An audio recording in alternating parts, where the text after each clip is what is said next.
ఎపిసోడ్లో India east Pakistan పైన వార్ని avoid చేయడానికి ఎంత ట్రై చేసిందో చూసాం. రెఫ్యూజీ క్రైసిస్ని వరల్డ్ ముందు పెట్టింది, డిప్లొమాటిక్ డిస్కషన్స్ చేసింది, ఆర్మీని సైలెంట్గా ప్రిపేర్ చేసింది. కానీ వార్ ఎప్పుడు స్టార్ట్ అవుతుందో ఎవ్వరికీ తెలియదు. December 3rd, 1971 evening 5:40 PM. ఇండియాలో చాలా మందికి అది ఇంకో నార్మల్ ఈవినింగ్ లాగే అనిపించింది.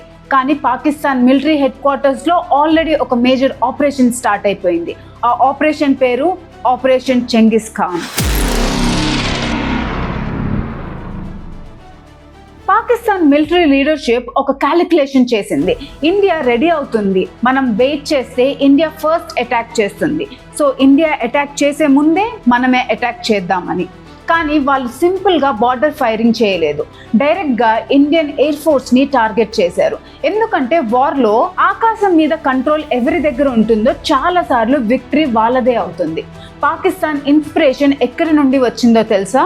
జస్ట్ 4 సంవత్సరాల ముందు 1967 6-day వార్లో ఇజ్రాయెల్ ఈజిప్ట్ ఎయిర్ ఫోర్స్ని ఆల్మోస్ట్ గ్రౌండ్ మీదనే డిస్ట్రాయ్ చేసింది. ఎయిర్ ఫోర్స్ టేక్ ఆఫ్ అయ్యే ఛాన్స్ కూడా ఇవ్వలేదు. ఆ స్ట్రాటజీని యూజ్ చేసి పాకిస్తాన్ కూడా అలాంటి సక్సెస్ రిపీట్ చేయొచ్చు అని నమ్మింది. December 3rd evening Pakistani fighter air craft సడన్గా ఇండియన్ బార్డర్ క్రాస్ చేసి ఒకే టైంలో నార్త్ ఇండియా, వెస్టర్న్ ఇండియాలో ఉన్న అనేక ఎయిర్ ఫోర్స్ స్టేషన్స్ని టార్గెట్ చేశాయి. అమృత్సర్, పఠాన్కోట్, శ్రీనగర్, అంబాలా, ఆగ్రా ఇలా చాలా ఇంపార్టెంట్ ఎయిర్ బేసెస్ మీద బాంబ్స్ పడటం స్టార్ట్ అయింది. పాకిస్తాన్ ఎక్స్పెక్టేషన్ చాలా క్లియర్. ఇండియన్ ఎయిర్ ఫోర్స్ ని ఫస్ట్ డేలోనే క్రిపుల్ చేయాలి. రన్వేస్ డిస్ట్రాయ్ అయిపోతే ఫైటర్ ఎయిర్ క్రాఫ్ట్ ఎగరవు.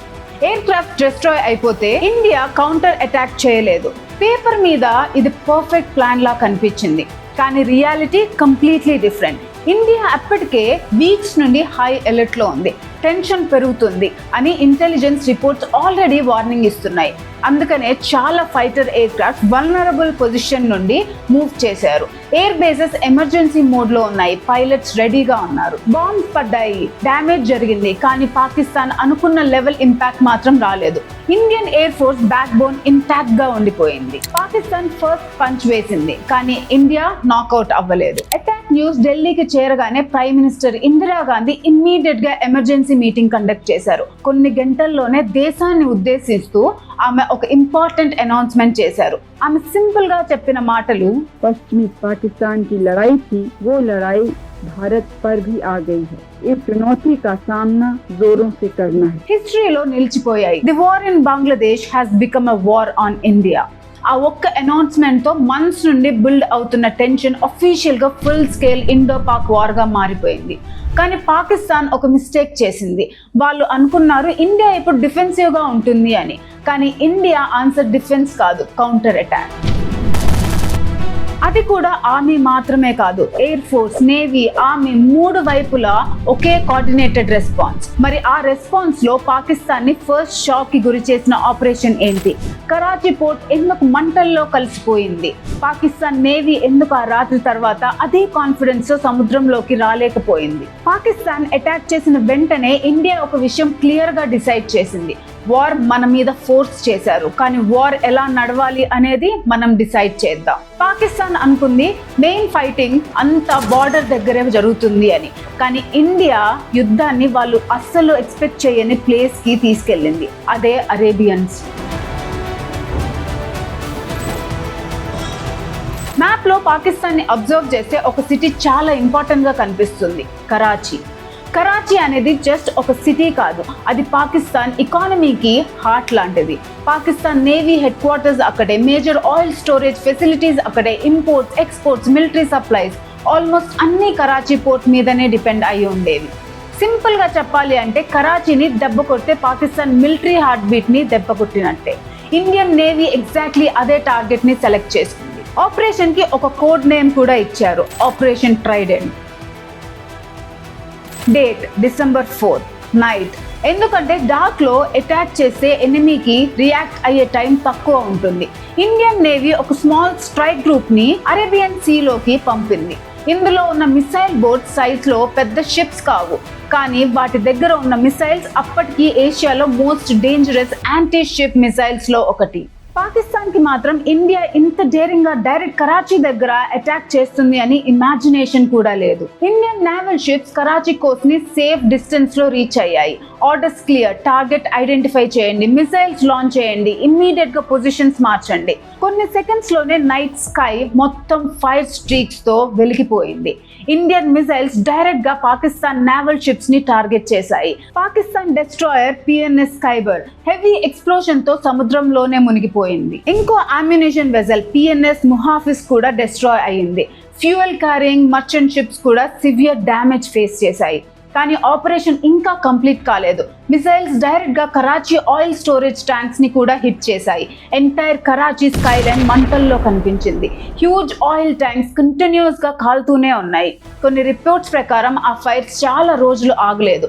ఇమాజిన్ చేయండి, వార్ స్టార్ట్ అయ్యి ఒక్క రోజు కూడా కాలేదు. Pakistan biggest port already flames లో ఉంది. పాకిస్తాన్ మిలిటరీకి ఇది కంప్లీట్ షాక్. వాళ్ళు ఎక్స్పెక్ట్ చేసింది ఇండియన్ ఆర్మీ బార్డర్ లో ఫైట్ చేస్తుంది అని. కానీ ఇండియన్ నేవీ డైరెక్ట్ గా పాకిస్తాన్ ఎకానమిక్ నర్వ్ సెంటర్ మీద అటాక్ చేస్తుంది అని అస్సలు అనుకోలేదు. ఆపరేషన్ ట్రైడెంట్ సక్సెస్ తో పాకిస్తాన్ వెస్టర్న్ కోస్ట్ మొత్తం డిఫెన్సివ్ మోడ్ లోకి వెళ్ళిపోయింది.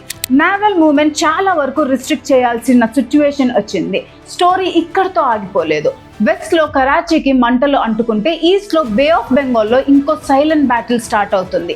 గన్ ఫైర్ కూడా ఎక్కువ వినిపించట్లేదు. కానీ ఆ battle result entire eastern theatre ని మార్చేసింది. పాకిస్తాన్ దగ్గర ఉన్న most powerful submarine PNS Ghazi. అది వాళ్ళకున్న most powerful long range submarine. America నుండి లీజ్ కి తీసుకున్న ఈ సబ్మెరైన్ వార్ స్టార్ట్ అయ్యే ముందే ఒక సీక్రెట్ మిషన్ తో బయలుదేరింది. మిషన్ ఏంటి?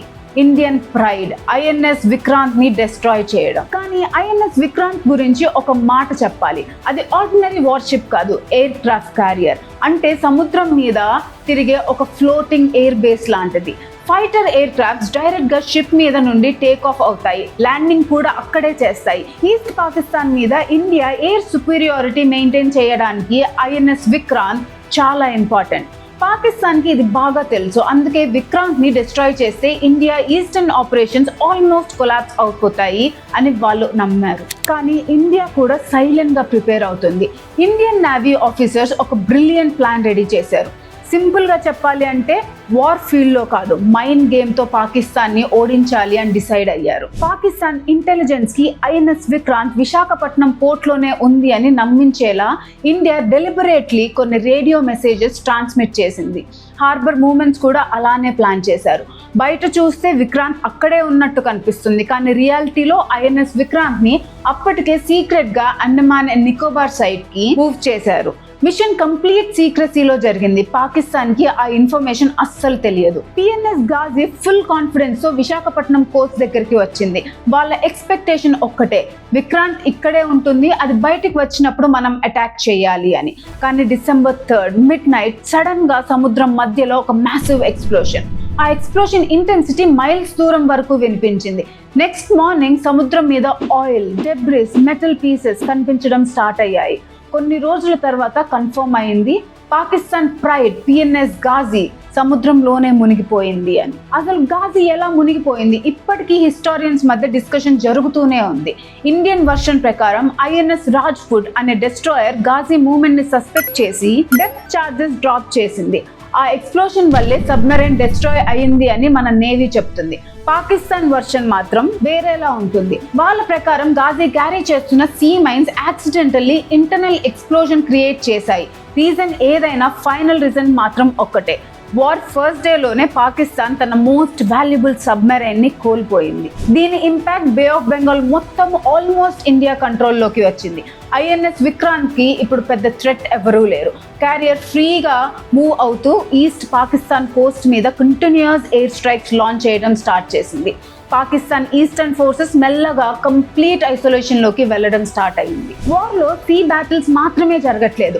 అదే టైంలో ఇండియా వెస్టర్న్ బార్డర్ దగ్గర రాజస్థాన్ డెజర్ట్ లో హిస్టరీలో నిలిచిపోయే ఇంకో బ్యాటిల్ స్టార్ట్ అవుతుంది. 120 మంది ఇండియన్ సోల్జర్స్ ఎదురుగా thousands of enemy troops, dozens of tanks. Logic ప్రకారం ఆ పోస్ట్ సర్వైవ్ అవ్వకూడదు. కానీ జరిగింది మాత్రం మిలిటరీ హిస్టరీలో ఒక legend, battle of లోంగేవాలా.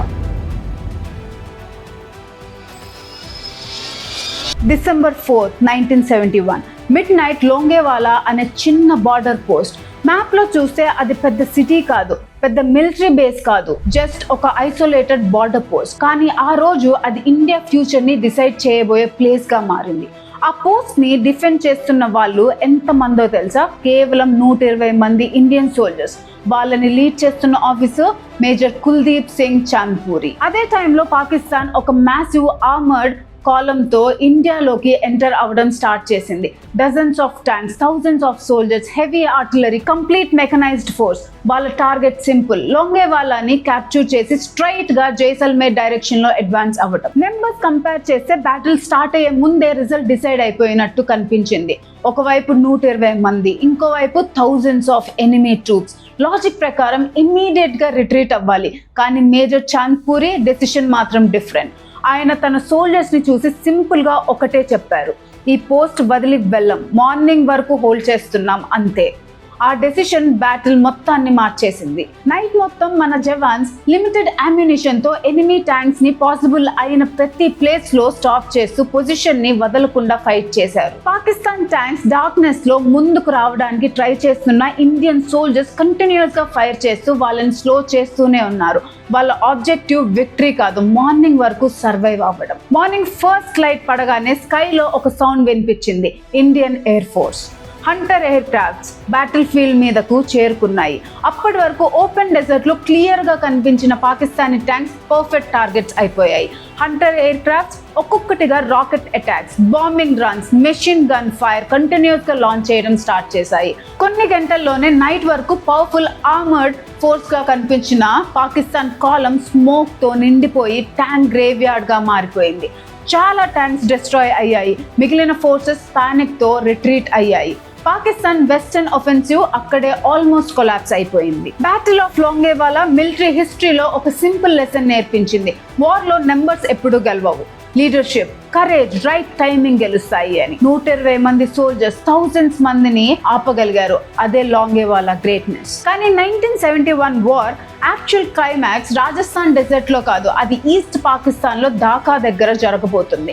Indian army ముక్తి బాహినీతో కలిసి 3 వైపుల నుండి ఢాకాని సరౌండ్ చేయడం స్టార్ట్ చేసింది. ఎయిర్ ఫోర్స్, నేవీ, ఆర్మీ ముగ్గురు కలిసి పాకిస్తాన్ ఎస్కేప్ అయ్యే ప్రతి రూట్ ని క్లోజ్ చేస్తున్నారు. ఇప్పుడు వార్ ఆల్మోస్ట్ ఎండ్ స్టేజ్ కి వచ్చింది. ఢాకా చుట్టూ ఇండియన్ ఆర్మీ రింగ్ కంప్లీట్ అయిపోయింది. ఎయిర్ సపోర్ట్ లేదు, sea routes block, ground escape impossible. East Pakistan లో ఉన్న పాకిస్తానీ ఆర్మీకి మిగిలింది ఒక్కటే ఆప్షన్, సరెండర్. కానీ వరల్డ్ హిస్టరీలోనే బిగ్గెస్ట్ మిలిటరీ సరెండర్ ఎలా జరిగింది? 93,000 పాకిస్తానీ సోల్జర్స్ ఎందుకు వెపన్స్ కింద పెట్టారు? అమెరికా 7th ఫ్లీట్ ఎందుకు బే ఆఫ్ బెంగాల్ కి వచ్చింది? సోవియట్ ఎలా ఇండియా పక్కన నిలిచింది? బంగ్లాదేశ్ అనే కొత్త దేశం ఎలా పుట్టింది? 1971 Indo Pak war grand climax next episode లో డీటెయిల్ గా చూద్దాం. అంటిల్ దెన్, జై భారత్.